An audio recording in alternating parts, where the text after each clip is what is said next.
Everyone, for joining in for this interesting panel discussion. For all of us who track the two-wheeler industry, this is something which is a topic of passion. I mean, we've seen a lot of activity happening in this space, especially in the high premium segment or high premium or mid to premium segment. And there have been a lot of model launches. We've seen this segment grow quite phenomenally, uh, especially if I look at the greater than 200 cc segment. That is something which maybe 5 years ago used to contribute to about 800,000 odd units being sold, right, on an annual basis. This year, as we close FY26, we'll probably see about 1.7, 1.8 million vehicles in a span of 5 years. And within that, I think uh, the bigger story is the motorcycles which are greater than 350 cc's, because that's something which is like the stepping stone to the performance segment, right? That's a segment which used to sell about maybe 4 or 5,000 units a month at a run rate, maybe not more than 4 or 5 years ago. This year in FY26, we'll possibly see that cross something like about 200 to 50,000 units for this calendar year, or for this fiscal year, sorry. So the idea is that this is no longer a niche segment. This is no longer a segment which is limited to the ultra rich or the HNIs. This is something which is very much a aspirational goal of the youth of India, of the new riders who are joining our community. So with that, if I can just open the discussion with Mr. Sanjeev. Mr. Sanjeev, you have about 2 decades of experience or more in the industry, especially with OEMs like Yamaha. So I just wanted to start off with a context of what is it that's driving this consumer shift? What is it that's in the thought of the people who are, exploring these bikes in this segment? Hi, good afternoon, everyone. And thank you so much, TWF, for setting this agenda and giving this opportunity for us to share our ideas, share our points. So I remember I joined the industry in 1991. And those days, emission norms were not there. And YSD, Java, Rajdut, those models were available abundantly. And RX100 introduced by Yamaha, then Hero Honda, then in Suzuki, they introduced, Kawasaki was introduced. And Bullet has been still there since those days, Enfield Bullet. So this is 320cc and still it reverberates our mind and our energy. Any motorcycle enthusiast, he gets charged up the moment he listens this sound. So my understanding goes that first time India opened up to these performance bikes was 2007. That time it was, if I rightly remember, it was sort of mango diplomacy. When Government of India issued one GSR notification, it was, I don't know to name any particular country, but it was under some trade negotiations. Then more than 800cc bikes can be imported in India without complying to CMVR certification. CMVR stands for Center Motor Vehicle Regulations. And that time, Yamaha, my previous company, was the first manufacturer. That time, my colleague, Mr. Tripathi, was also there with Yamaha. We imported R1 and MT-01. And that the time we touched these waters. And before that, big bikes were available, but they are coming through another gray market area. And since then, market has started booming up, rising up, and slowly and steadily. Numbers are not that big, but if we say CAGR, that increase rate is phenomenal because base is smaller. And I can see here that what for we have been using two-wheeler. Basically, it's we say that mode of commutation, poor man's mode of commutation, last mile connectivity. And when Indian economy started growing up since 1991 with the entry of MNCs on open up of our economy, our income structure started increasing. And first of all, the point was coming from commuting. We started considering motorcycle as a entertainment. So that is the start of premiumization. That is one reason it has come up. Then second reason is that with the opening of those MNCs, new models started coming up. And when technology comes, the world becomes smaller. And youth, aspirational youth, they had they started ambition. I want to ride. And that was a pleasure riding. It was not for commutation. In spite of four-wheeler keeping themselves, they started making clubs and weekend tours. We can say that that is started cropping up. Another reason has been that good road conditions, expressways.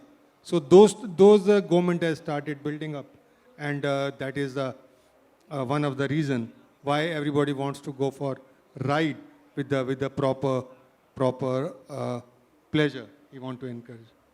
And last but not the least, I could understand that when market is there, manufacturers started expanding their portfolios. Not only Enfield, because when Enfield numbers started increasing, everybody could see this potential is available in this market. Every maker, they started introducing products in the lineup. Because, for example, if we talk about MNCs, they started introducing their import models. And local makers like Bajaj, TVS, they started making up higher CC models. And then collaboration also starting popping up. So main reason I can say sum up like this is the premiumization and aspirational youth. That is the reason for driving this market. Thank you, Sanjeev San. So I think you rightly touched upon the income part of it, the product availability part of it as well. One thing which I wanted to understand a little bit more deeper is how the consumer or how the rider is looking at it. So if I come to the showroom floor, Mr. Archit, you represent Anant Automobiles, and you're a dealer of premium bikes. So I just wanted to understand from you that how are these riders looking at this shift? So when the customers come to your dealerships, what kind of questions they are asking, especially when it comes to this kind of segment, that is the 250 to 500 or 750 cc segment. What's their thought process when they're evaluating a decision like this? Yeah, sure. Good afternoon, everyone. Just to discuss more about your question, we are dealers of Yamaha from last almost 50 years. My father started this business in 1977. So what consumer mindset I see from running this business from last 15 years, that everyone wants to upgrade in life. So that desire was there in 1977 also. That desire is still there in 2025. So what has changed in last 50 years as a dealer point of view, what I can give as feedback, that overall as a society, we are more confident to try out new products, new technology. We are smartphone users. We are more exposed toward international community. So when I see a customer walking in my showroom, I see him more confident about what he's buying, what he wants to own. He's more clear about what he wants. Plus all those options that Sir said, that brands are more available, technology is more available, more global giants are investing in India because they see there's a market there. So you have a desire, plus you need a supply also. Now there's a supply. We have almost like 6 to 7, 8 almost all top brands are operating in India. So that one thing has changed. Plus overall the population is young in India as of now. When I used to see my father selling Rajdoot, Rajdoot was one of the most premium motorcycle at that time. The population was not that young. The buying a bike was a family decision. Now buying a bike is a person decision. If I want a bike, I can go and purchase. So that overall population change, the young population is driving the premium and the road infrastructure. So when a customer walk in, he's more aware, he's more confident, he has more options. He has easy finance option given by dealership, more NBFCs are very aggressive on dealerships, on the finance side. All these factors are helping we as a dealers, so let's sell more premium products because customer is itself is fully aware. Understood. So I think, thank you, Mr. Archit. You've clearly outlined that it's not that the want was not there. It was always there. It's just become more realistic now or more attainable, right? And a lot of it also has to relate to the ecosystem that has developed in the country, especially with respect to the community, that has been created out of the whole biking space. And with that, I can come to you, Nikhil. You represent motorcycle trails, right? And you are essentially a voice of the customer here for us today, or representing the biking community at a large. So I just want to understand a continuation of, Mr. Sanjeev and Archit speaking about the, financial means now being there, the want always being there. But how has this whole culture of, riding groups, community trails, off-road trails, help the overall, ecosystem translate this into the demand part of it, from your standpoint? I think it's the entire culture is actually driving the entire market, the premium market. Because if you see, there are two kinds of buyers, which I primarily see. One is the first-time buyer, which is not buying a commuter bike anymore. Their first bike is going to be a 300cc or maybe a 400cc bike. They want to get into that premium bandwagon because that is what they see on social media and they are influenced by it. And then they see that being a rider is cool. The second type of buyer is somebody who's in their second innings. So they earlier used to ride commuter bikes and now they have a bit of life happened in between. They gave up on biking. Now they're back to it in their second innings. They want to upgrade and buy their dream motorcycle, which they could not buy earlier. So they are the two types of customers, and there's an entire mindset change, I would say. The customers now, they don't want a bike which is a point A to point B. They want something which represents them, which is their identity. And that is where I think these two groups are driving the majority of the sales for premium market. Thank you, Nikhil. As you mentioned, there are both of these groups, right? And more interestingly, there are a lot of people who are opting for these high-performance bikes as their first bike, right? So what usually happens is, we're used to people having their first bike in the commuter or the executive segment and being able to manage that bike.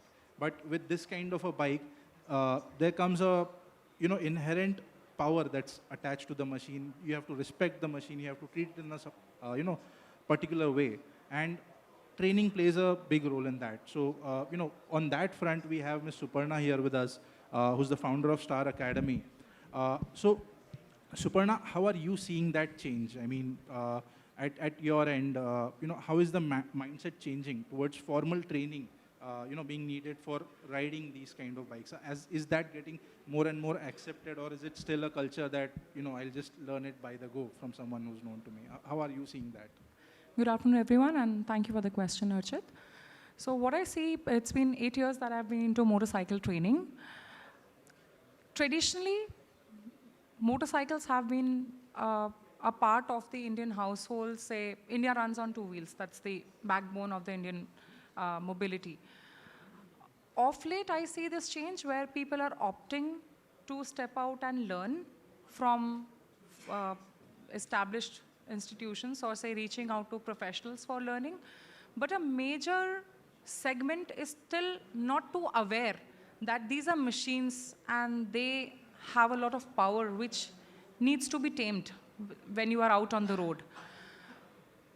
People generally think that, oh, a motorcycle or any vehicle is just about accelerator, brake, clutch and gear. But there's more to it. How much torque, how much power you unleash while you are on the road. And the road is not anyone's, it's everyone's. So no matter how safe a certain rider or driver is, if others around them are not safe riders and drivers, that actually impacts. So gradually that awareness is slowly coming in, especially with access to the internet, people are getting more aware. However, I feel that what you see on the screen, that someone who shows you that this is the right way to drive or ride, practically when someone sits on the motorcycle, it's very, very different. All of us here are here in this hall. We all have different physique. We do all have different backgrounds that we come from. So even the specific techniques, say, if someone gives you, they may not be sufficient as long as you don't sit on the motorcycle and experience that on your own. So yes, answering your question, initially people would actually think that to start with, they can start with a 150cc motorcycle or say under. But now with more awareness, they see others riding higher cc or say mid-segment motorcycles. They take that step forward that yes, we can also own one. But somewhere I see a gap where there are very few motorcycle or say two-wheeler training facilities. We find car driving schools across cities, maybe in tier 1, tier 2, tier 3, but I'm not sure how many motorcycle training facilities are there. Hence, I believe there has to be focus by the authorities, by the government, to encourage that so that they are more affordable, they are more accessible, and people are able to step out, take some training before they actually go to a showroom, purchase a motorcycle, because unless they know how to handle the motorcycle's power, they are like just a bomb ready to explode. And that's why we see so many mishaps happening on the Indian roads, which puts the vehicle into blame, maybe certain brands or certain models of motorcycles. At the end of it, motorcycles or any two-wheeler or four-wheeler doesn't drive on its own. It's us which gives the command. Hence, the responsibility lies on us to understand and then take the next step further. Thank you, Suparna. I think it's endearing to know that the cohort as such is themselves getting aware about having to get trained to handle such kind of a machine. I think we've covered a fair ground on the user aspect of it. If I just jump to the supply side, we have Mr. Sanjay Tripathi with us. He has worked with across OEMs, I think 4 or 5 different OEMs you've had the fortune to work with, Mr. Tripathi. I just wanted to understand from you that this segment, especially the 250 to 500 or 750cc segment, how are the OEMs looking at it in terms of product strategy? I mean, we've already established this is a very growing segment, but at the same time, do the OEMs see this as a bridge segment to eventually lead towards the liter plus kind of a performance segment for a buyer? So, yeah, thanks. Good afternoon, everyone. And thanks for my co-panelist. Just to add what they said, and then I'll take your question as to what OEMs are thinking. All of them, Mr. Chok and other panelists are absolutely right that young population, economy is growing, the models are available, culture is there. But why? But that is for all the segments. But why it is this from 250 to 650cc segment which is really booming? More than 20%.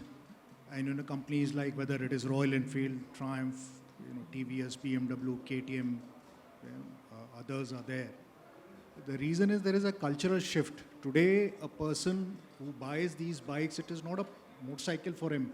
It is an extension of a personality for him. That he has arrived in life, he has done well. So he wants to showcase. So motorcycle is a tool for him to showcase. And apart from this, other things like digital nomadism is happening. People just take these bikes and they have a phone or a camera and they create these reels and even documentaries. Reel culture is another issue which is happening. Development of highways, weekend getaways, Saturday, Sunday people work. Monday to Friday, Saturday, Sunday he wants to just break free. Wind in the hair and he wants to ride his bike. He will go to near around area, camping, fishing, mountaineering, rock climbing. So he uses his bike as a tool. So all this is happening. Then also there are 2 very interesting facts which the OEMs are studying. One is RUB, Rich Urban Bikers. This is a very new phenomena which has happened in last 5-6 years. This is coming up. These are youngish, or I would say young at mind, rich bikers who are buying these bikes because average cost of these bikes is close to 2 lakh rupees. The mileage is less, of course the maintenance cost is much higher. And another is born again bikers. When he was young or when he was in college, he would have been riding an RX 100 or a Splendor. But now he is in his 40s or even mid 40s. So he has arrived in life or he's having a midlife crisis. So born again bikers, it is these guys also who are buying these bikes and they have the money.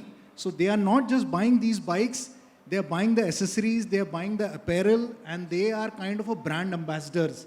And what Nikhil, talked about these various groups, what I see a tribalization of this culture happening. So you have the Royal Enfield tribe, you have the KTM tribe, you have the BSA tribe, you have, the Triumph tribe, and they kind of fight among themselves, argue among themselves, but they collaborate also. Another critical aspect, what I'm seeing, why this segment is growing is, the motorsports, the MotoGP, the Dakar rallies, the local, rides organized by various OEMs like going to Leh, Ladakh, the Thar ride or the Northeast rides.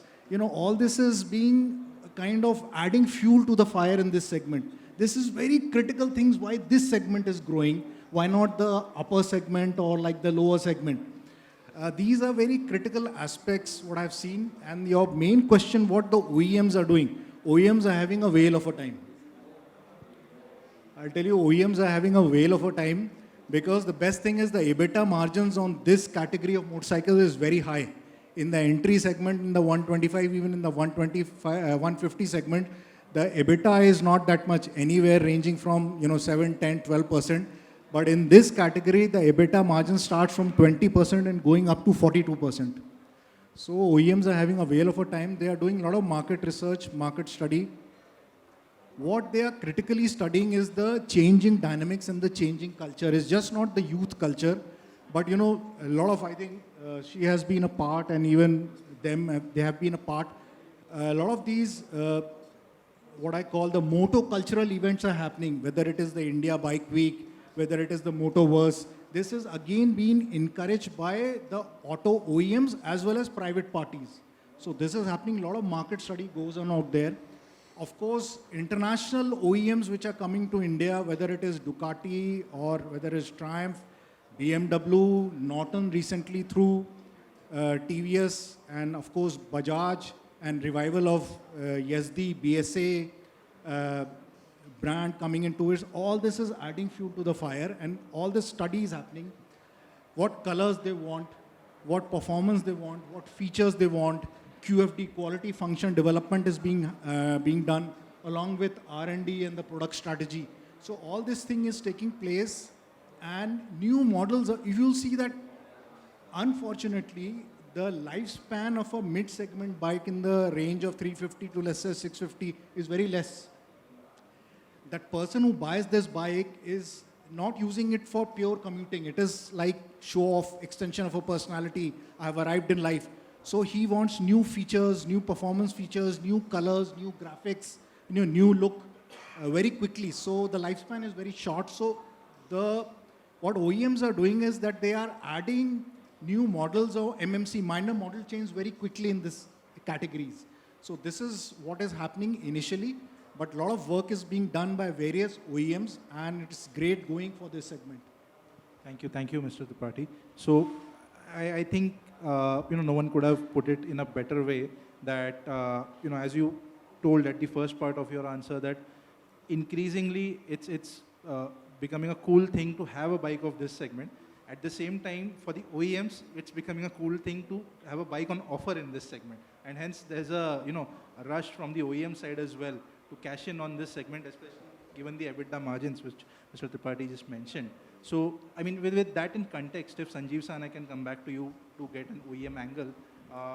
If I look at this segment now, especially looking at how competitive it's becoming in the recent 2 to 3 years, where we have almost all of the OEMs now coming in, model launches happening, how are you seeing the market dynamics shape up? I mean, in terms of, say, the market share or per se the value proposition that the OEMs have to offer in the coming 2 to 3 years?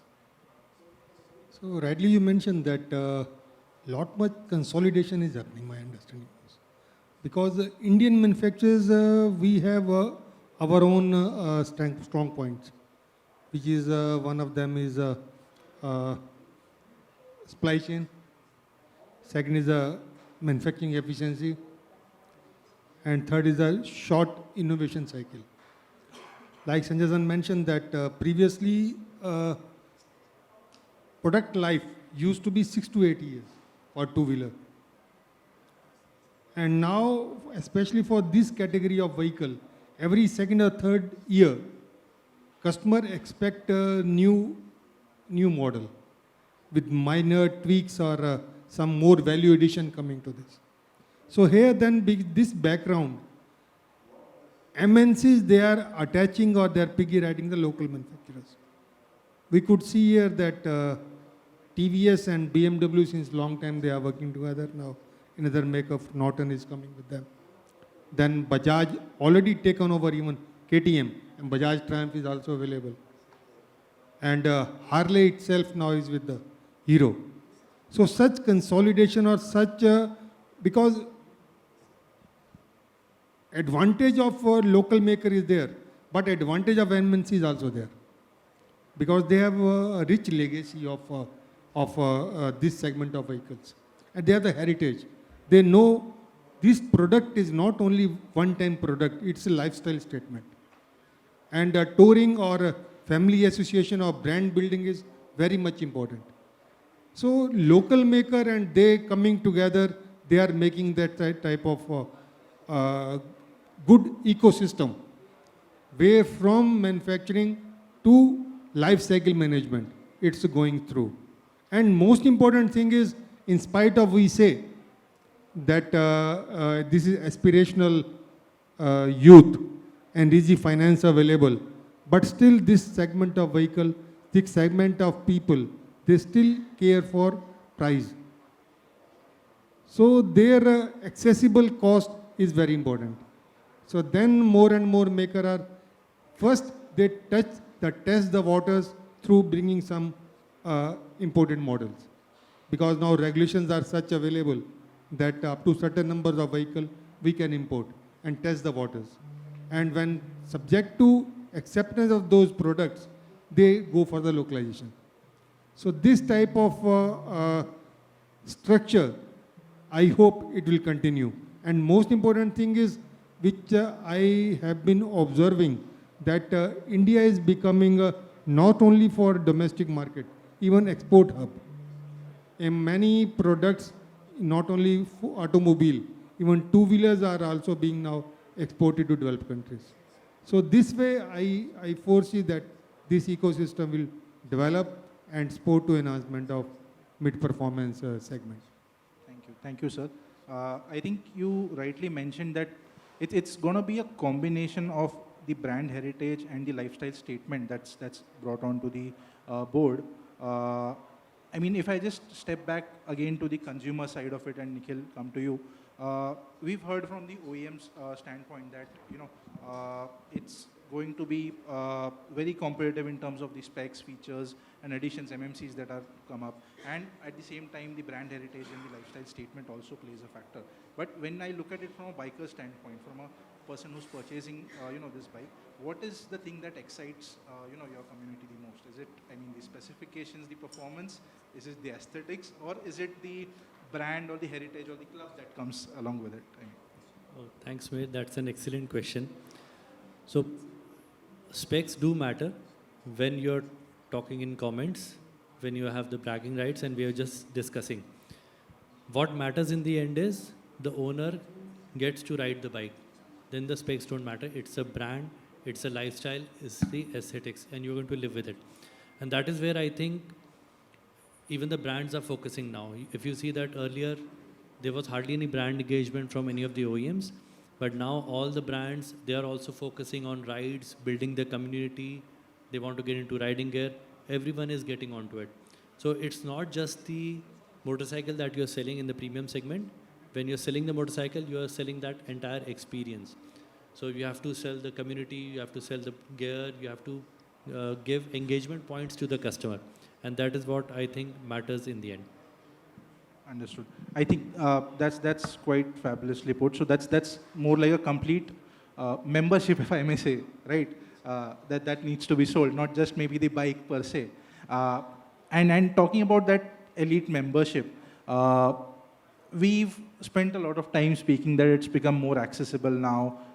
There is disposable money, but at the same time, finance does play a lot of role into it. And especially who better to answer this than Archit, you being at the dealership end.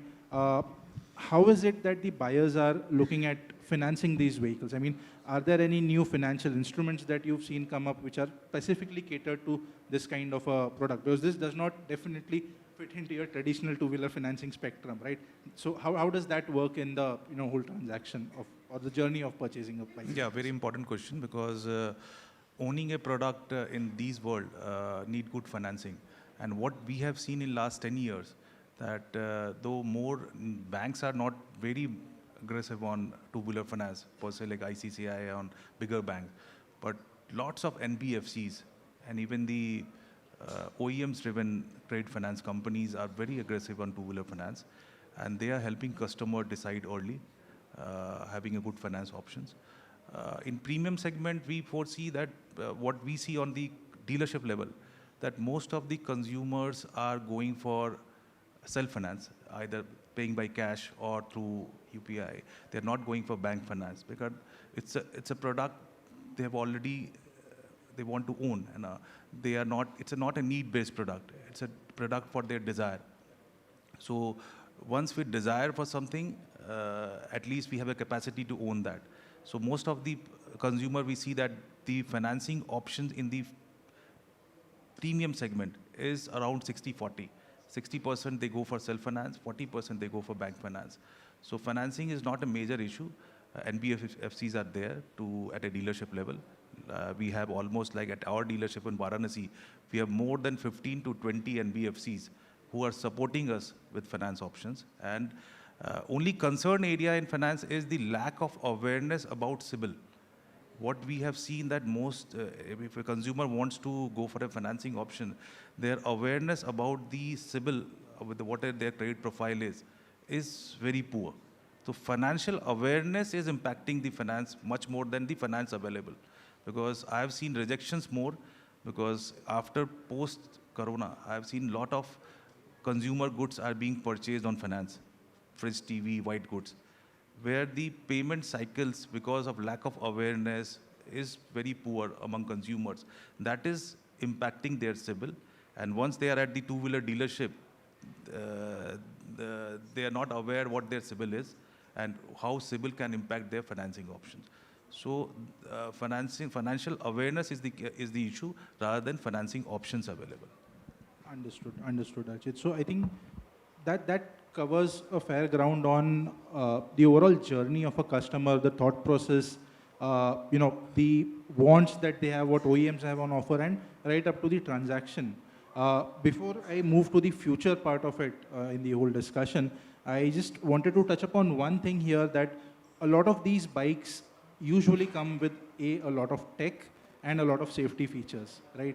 And so, Suparna, I just want to understand from you, from a experience that you've had with newer riders who come into this segment, are these tech and safety features a false safety net, or are they genuinely useful in stopping the accident? What I mean to say here is, does that lure the rider into false sense of safety, which may eventually lead them to make some mistakes? If so, how can that be prevented from an ownership perspective?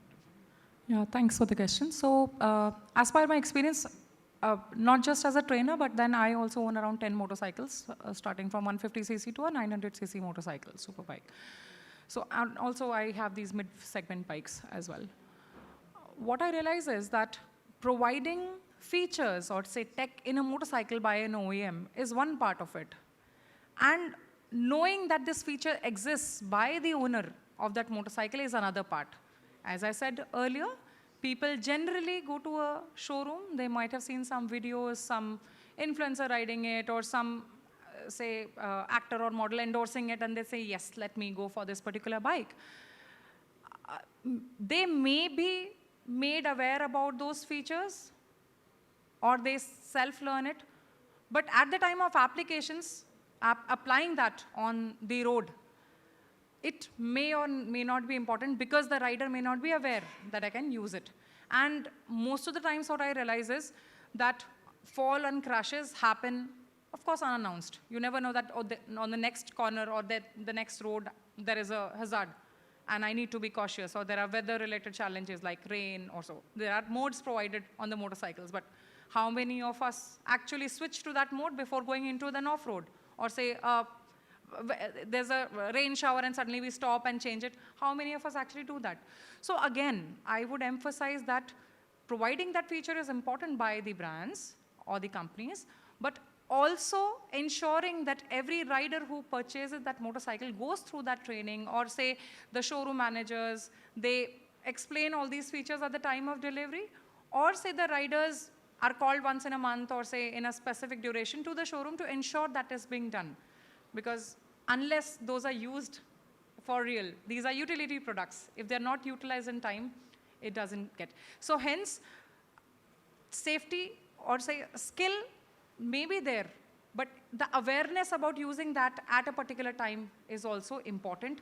Else we may keep getting advanced, but if at that time of application it doesn't work, or say the rider doesn't use, it is as good as a motorcycle which was being provided a couple of years ago. Understood. So it's more about being aware of those features and being cognizant of the usage, rather than them being a false sense of safety net. So I think that covers our current situation with respect to the rise of mid power segment. If I just take some part of the panel discussion towards the future outlook, there's a lot of talk on alternate fuels that we hear across the auto industry, and the two-wheeler space is no different than that. This is a segment which is a little different from the usual two-wheeler segment because it is less driven by cost economics and more by emotion, right? So with that in context, Mr. Sanjay, if I come to you, given your experience of nearly 2.5 to 3 decades in the industry, especially in this segment, since you are also a passionate rider yourself, how are you seeing this EV transition either enter or not enter this segment? I mean, do you see this transition shaping up? I mean, do you see electric motorcycles, performance motorcycles coming into India and being accepted? Or will this segment remain a ICE mainstay in the near 5 to 7 year period? So I'll answer in two parts. I'll answer your question first. It will happen. And I already see some of the Indian companies like Ultraviolet is there, Matter is there, making fantastic motorcycles. It's just a matter of time.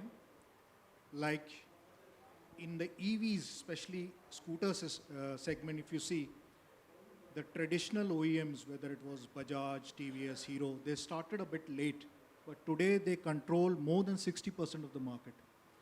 It's not that the traditional OEMs are not developing motorcycles, it is happening, but to develop a safe motorcycle, which is durable, which lasts for a long time, it takes nearly 3 years, 36 months. As you understand, this technology is still new and it is still developing.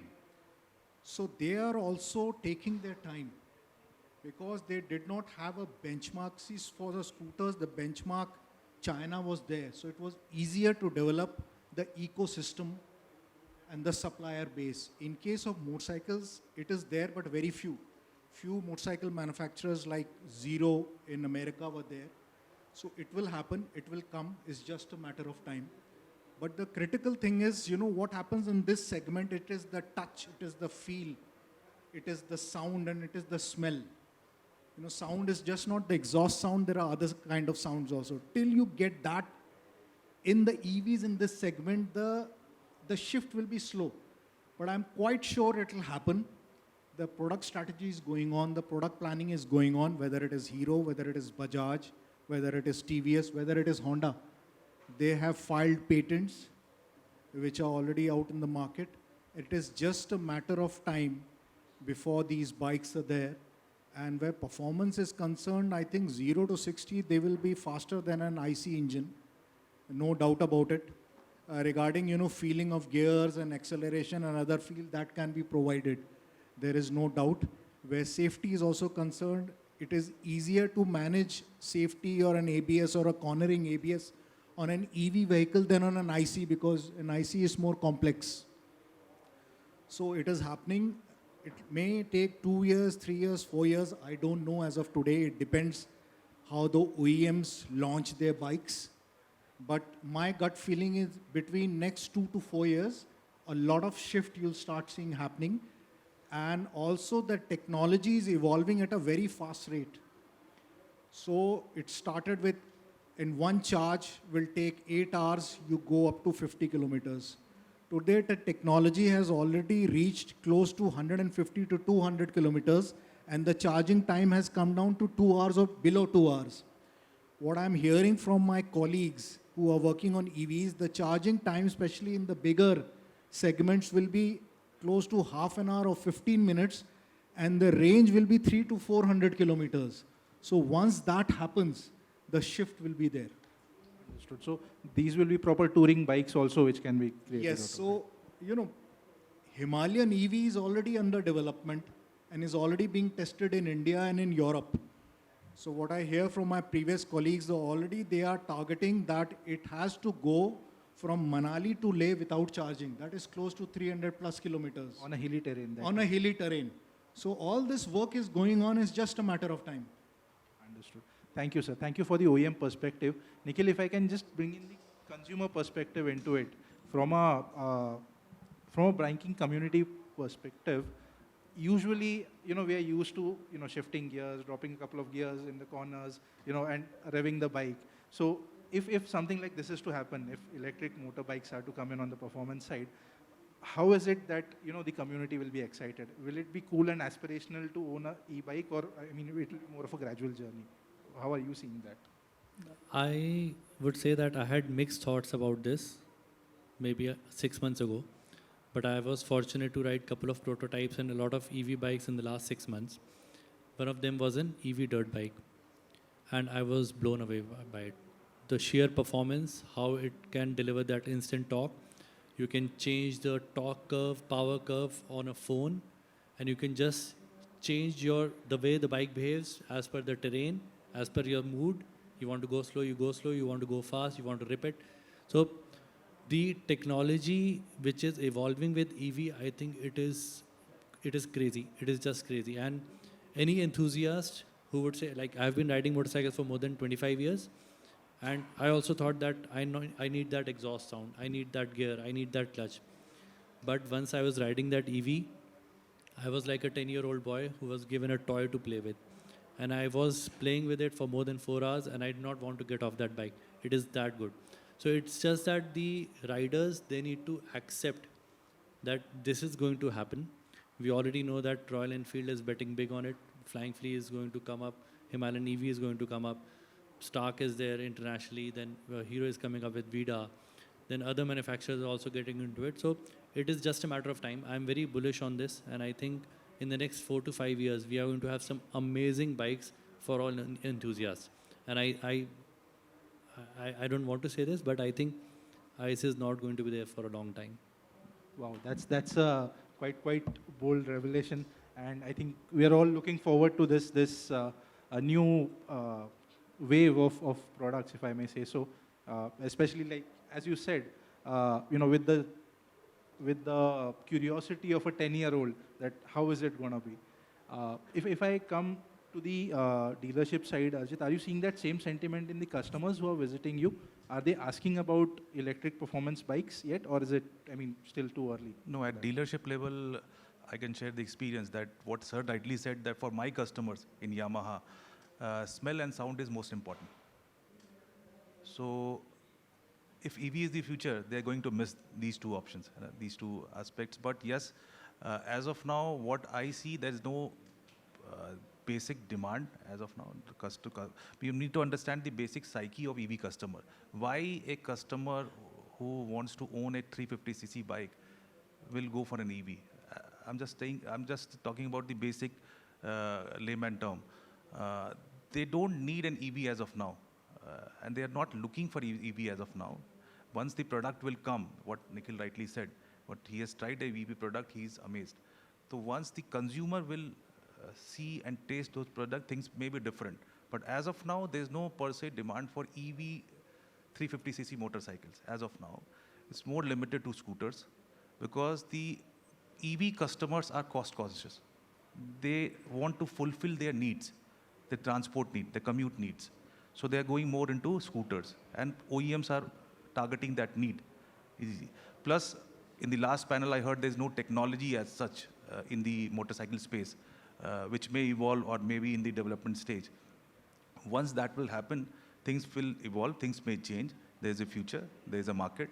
But as of now, I don't see too much of inquiries on 350cc, 250cc or 150cc EV motorcycles as of now. So possibly this might be something like a space in the passenger car segment where we saw things like, say, the XEV90 or a BE6. Until we didn't get the product actually to be tried out by the customers, there wasn't a lot of traction. But once we did see it, I mean, there was no stopping for it. Coming to you, Suparna, I mean, we've discussed, I think, will EVs come? If they do, in what shape and form, and what kind of products? But one key difference is, within this segment, even in ICE, we see challenges that the power management is an issue with the newer riders, right? If it comes to EVs, the torque curves are even more insane in this context. So how do you see that being, adapted to by these newer riders, who come to you for training, or even the general community that you ride with? So, basis my experience as a trainer and as a rider as well, people are obviously more inclined towards the traditional engines or the machines that we have.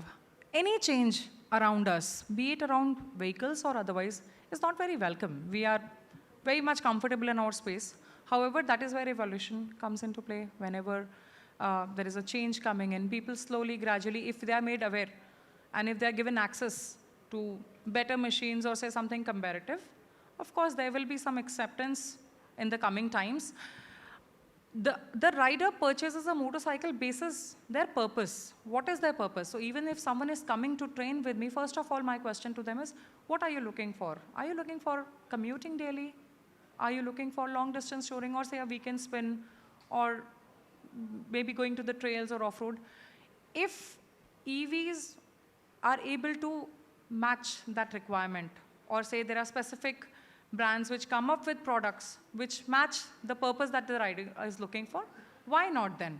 Because one part of it is we like to be comfortable in our own space, but then people are always looking for more as well. What is different? And a lot of times people want to even flaunt that we are not a part of the whole tribe. We are different. So I think Revolt, when they came out, they came up with the change that they also did a lot of customer engagement activities or say activations and all, and that is when they tried to build a community around it, and then people started seeing that, okay, there's more to just commute to an EV than otherwise. So I say that if that is the future, then eventually people will also adapt, and if more evolution or say more advancements are done, then I'd see a gradual acceptance amongst the consumers as well. That's great. That's great to hear. I think we've discussed on the evolution of the segment, the future outlook as well. Before we take Q&A, if I may just come back to you, Sanjeev San, to close out on the discussion. For the next 4 to 5 years, from an OEM standpoint, having discussed what we have, what is it that you think the OEMs should be focusing from a strategic perspective to succeed in a segment like this? Especially from the customer standpoint, now that the needs are evolving, new fuels are coming in, and the segment is changing essentially from a niche to a flaunt kind of a segment. Thank you so much giving this opportunity. I would like to say for this segment, all of us agree, this segment is a pleasure segment. It's not a need. It's a, he want to add some, we say, aspirational segment. So my understanding goes, he's not that much concerned with the type of fuel, but it runs. He should be able to take that pleasure. We can give it by ICE, we can give it by EV, we can give it by ethanol or hydrogen for that matter. And as far as business viability is concerned, at times it becomes quite risky to predict about future, because this is what our recent past has taught us. Things have changed. Who would have thought of hybrid mode of working? Who would have thought of offline working? But now all of us are quite used to this type of style. So my understanding goes that based upon current challenges and with some reasonable forecast, manufacturers would have to consolidate type of platforms, because development costs are high. And one engine, for example, I developed, that should be able to use for, with minor tweaking or something, for a performance bike, for adventure, for scrambler, for cafe racer. So different type of platforms I should be able to build up through that engine platform.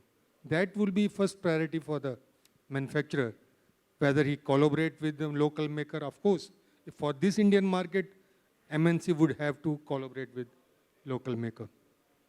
Second point is that with the evolution of technology, the challenge is becoming more for the established players. That line is becoming blurred, where because a few years back only known to few manufacturers used to be there for automobile, ICE or any engine. But with the advent of technology, we can see, I give you one very different type of example. Once I started development of lights, so there were 2 or 3 headlights of models available across. It was Stanley was there, Rinder was there, and some Japanese, even Japanese were not there. But very soon we can find here now so many light vendors are available. Similarly, all these things basically come to the tier 1 or tier 2 suppliers. So OEMs will have to work on their design lineage. Like somebody was telling about smell and sound. So what is unique in their product? Why someone should buy X product? That they will have to work more deeply to develop such a strategy or such a product niche. And the third point I would like to say is that, like already we mentioned, this is not only a product, it's a life cycle. So creating that bond amongst their customer's family is very important. OEMs would have to work deeply or more closely with the customer.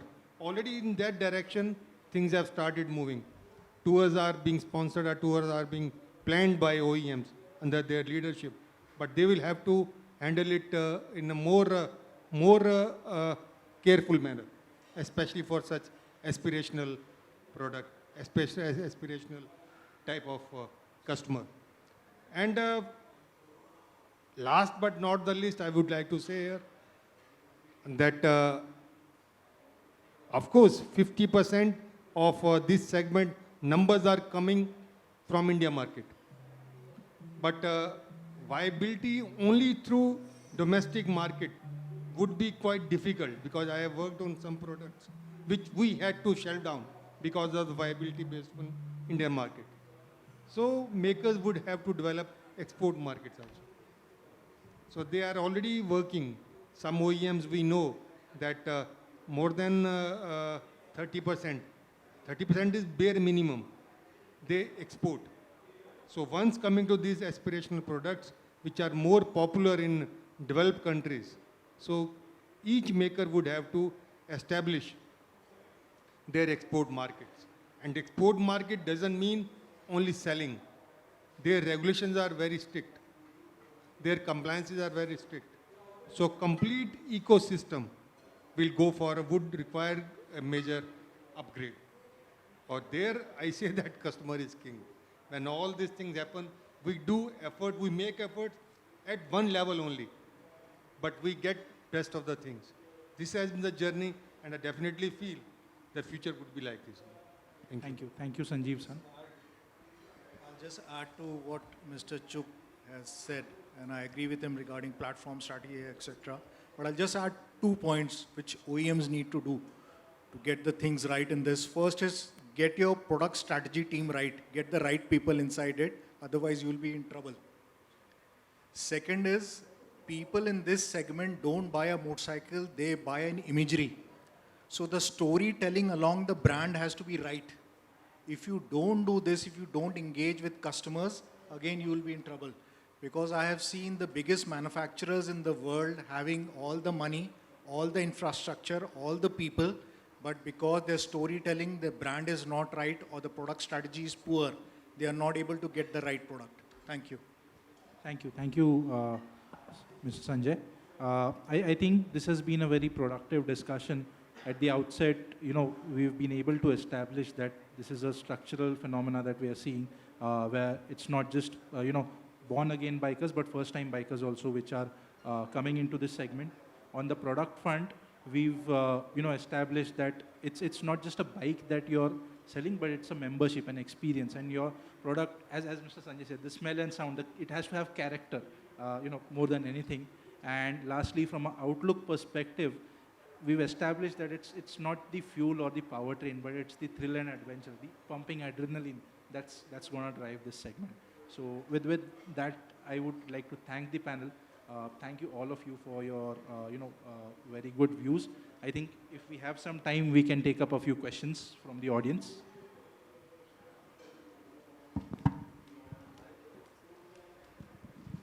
Hi, my name is Rahul Venkatraman. I'm the co-founder and CEO of Evo Ride Motors, a motorcyclist as well. Very interesting discussion, very interesting space. But a fundamental, let's sort of go back, right? And this is for all of you, right?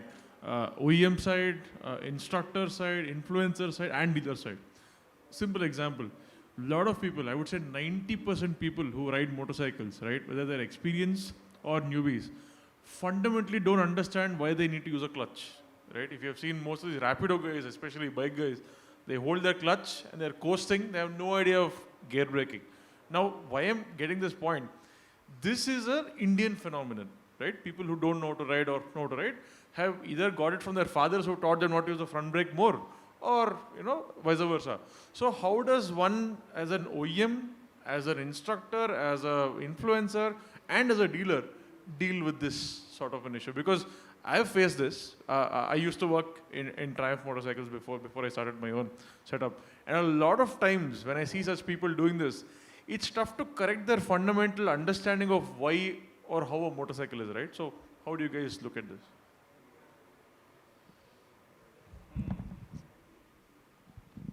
So I'll take this question. Well, the clutch actually helps us to regulate and have control so that we can decide at what speeds we want to go to and keep it in a certain cap. The first and foremost start comes from how to ride a motorcycle or handle it, then you go. If you skip that part in the overall ecosystem, then this change cannot come through any other source. Like when you go to buy a new product, there is a certain demo done around it. That, okay, this is the way, this is a manual, and this is what you do. And I'll extend it slightly further. I recently purchased a car just 2 days ago. Before stepping out of the showroom, they knew about my portfolio. They did not explain to me anything about what features is coming. So this cannot come from one source. There has to be some, like we say in organization, SOPs or some processes that has to be set. That before someone enters in a motorcycle, into a showroom, and we sell that product, some data has to be collected, that whether the person knows how to ride, whether he or she holds a license, and whether the license at the source has been taken in a legit manner and not by the other alternate means. So it cannot be done from one source. We all have to come collectively and put a strong structure into place. Otherwise, no matter rich or poor, no matter man or woman, no matter young and old, we all are very vulnerable. Like as you said, they are riding with the clutch held, not knowing what impact it would have. And if we are around such a person, or we are that person, either left we land up in a hospital, or right we land up in a jail if someone comes in our way. So strongly advocating, we all should raise this. We all should this should reach the right authorities, and we put a structure to it. Everyone who buys a motorcycle either gets a license in a valid way, or when they come from a showroom, even there are people who hold licenses and have been riding or driving since 20, 30 years. I've seen the pattern around us. They are not sure what they are doing. A basic, like I'll slightly deviate here, a basic like using an indicator for turning. Right, indicators are not optional. They are mandatory for us to communicate when we are out on the road to tell others that, hey, I intend to go towards the left or right. Sometimes because of this mistake, maybe you are tailing a vehicle, the vehicle just takes a sudden cut and we realize, oh, this is not. So not just this function, but entire uh, understanding of how a machine works has to be explained by the user before he steps out of the showroom. And adding here is like we do have a SOP of delivery process. For a vehicle, we cut a cake and we do some celebration. This has to be done that a mandatory 30 minutes or 45-minute session, or say a combined session for a number of vehicles being purchased for that month has to be done. Maybe the brand incurs the cost of it, but ensures that it is applied. So that's my take. I think from dealership perspective, I said that knowing a technology is more important, because we see loss of sales because the customer is a potential customer, but we were not able to convert them because he was not aware about the technology. So your question is very, very valid in the technology is, and everyone from OEM to influencer to dealership has a role to play. What we have seen the changes at the ground, that RTO is very active, Road Tax Department office is very active. He is putting out banners, posters. There is a mandatory poster that we have to display at dealerships level to educate customers about the road safety, technology, various kind of product being used. We are using influencers like Nikhil to make videos, informative videos about the various technology, the benefits from that technology, the harm of that technology. So everybody is playing that role, and over the period we see that awareness to customer is going up. Everybody is on YouTube.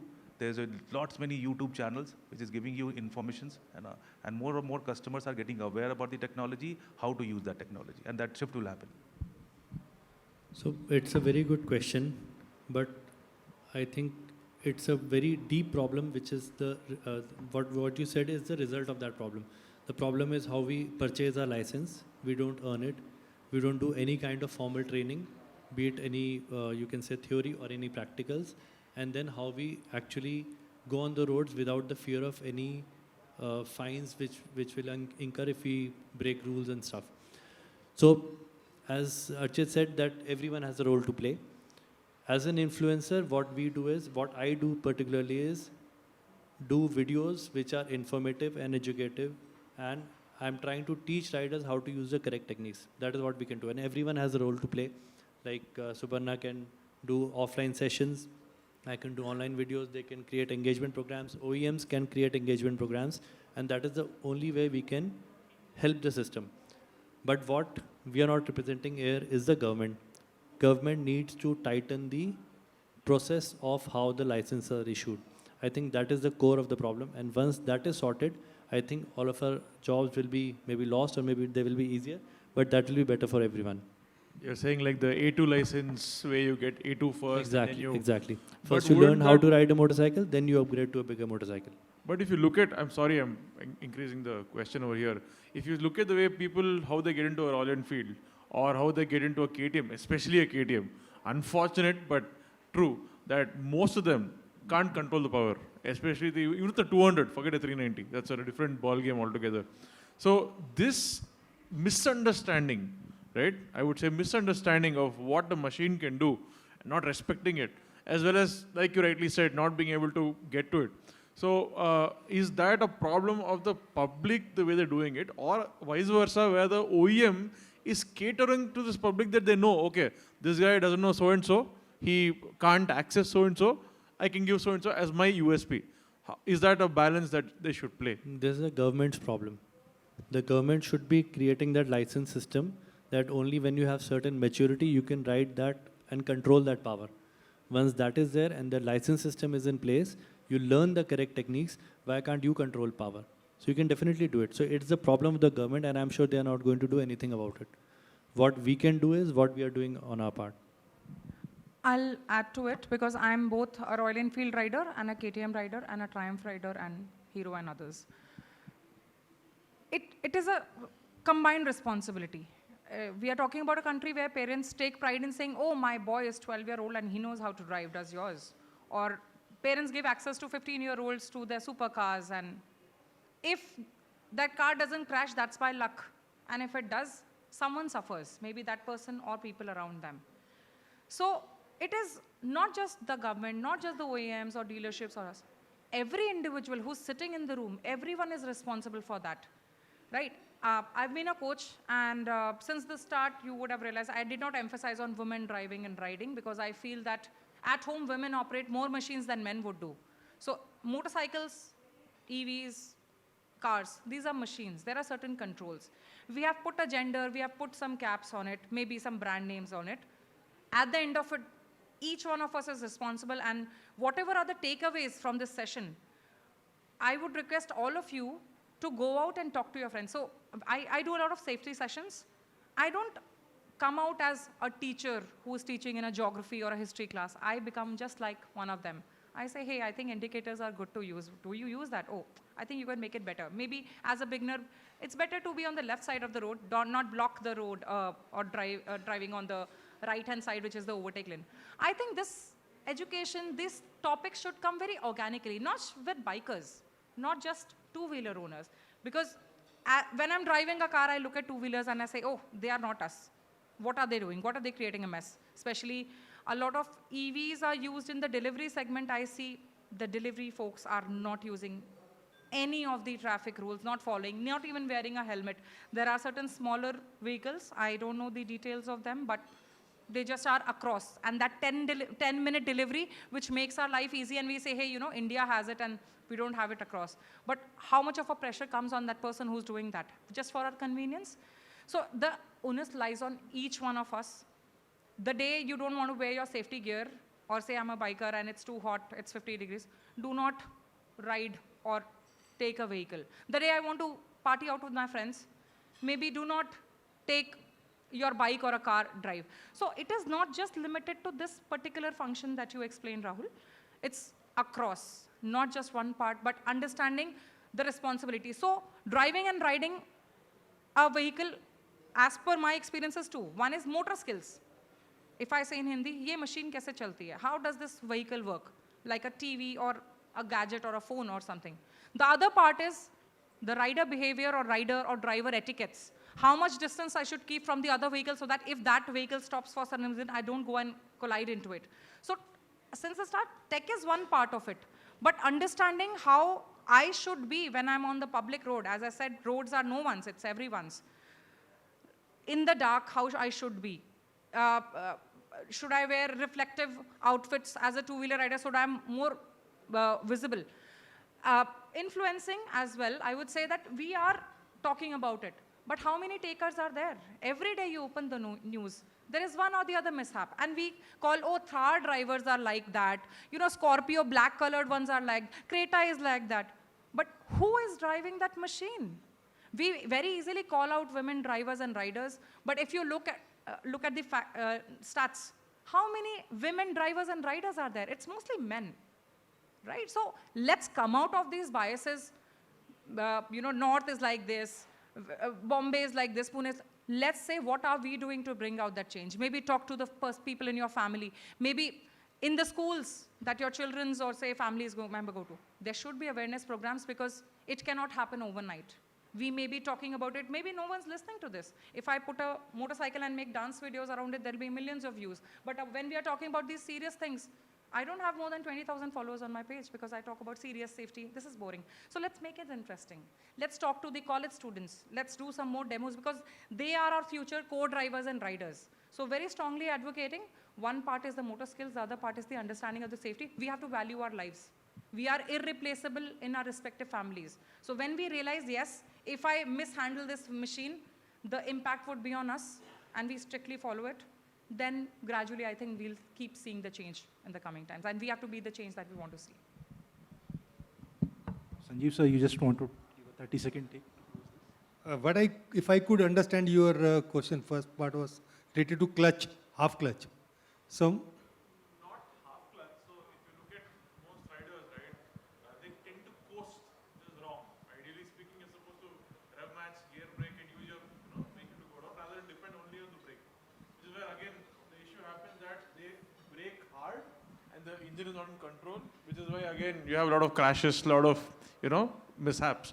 So my question was again, like they all explained, is it a point of the user that has to be, given more information about, or is it the OEM that has to design for that? Because if you look at even your combi braking system, ideally speaking, you wouldn't need that if your rider or he or she, irrespective of gender, knew that 70% should be front and 30% should be rear braking, right? So how is that managed? Was my question. See, there are 2 points for any technical issue. One is the engineering, other is enforcement. And more enforcement part already we have discussed. That there only I want to add here is that OEMs cannot skip their responsibility. Because within this room, or we expect that our society is our reflection basically. Each of us are equally responsible. So as OEM, we need to educate the rider more about the products. And we can see here that with these new products coming, now tours and those campaigns OEMs are taking. And sometimes let's hope, because when road safety bill was introduced, it was very strongly opposed by people itself. Home intention is very strong. We need to enhance safety. But their point is that we need to improve the education, take it to the, all of us take the responsibility. All of us take the responsibility, and OEM should educate about the product while selling the vehicle. This is the way I think we can do it. But no, we don't have any intention where half cruise is possible and full cruise is not possible. Thank you. Thank you. I think with that, we can close out this panel. In case there are any thoughts the audience has, we are there on the lunch, and we can take this offline. So thank you all for being a fantastic audience, and thank you once again to all our esteemed panelists for their excellent views. And with this, I think I'll close and hand over to. Ladies and gentlemen,